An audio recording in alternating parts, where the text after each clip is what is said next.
கொஞ்சம் வெளியில வாங்க.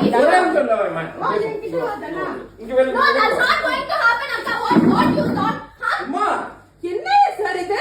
ஒரு இந்த மாதிரி ஆளுங்க நீங்க கூட்டிட்டு வந்து தலையில வைங்க ஹைதராபாத்ல இருந்து. தனா தனா ஒரு அதிகமா பேசுற நீ ரொம்ப கதவை சாத்துங்க.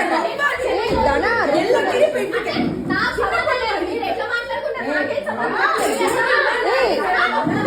అమ్మ వయసులా విడు నీ వా సంబంధం లేదు మామ నా ఎல்லாம் மீறி போயிட்டு நீ ரொம்ப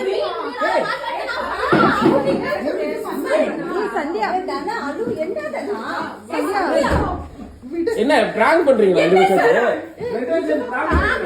చెప్తున్నా నా కోపం அடிச்சுக்கங்க, தள்ளுங்க தள்ளுங்க, வாங்க నా కోపం వచ్చినప్పుడు அடிமா போய்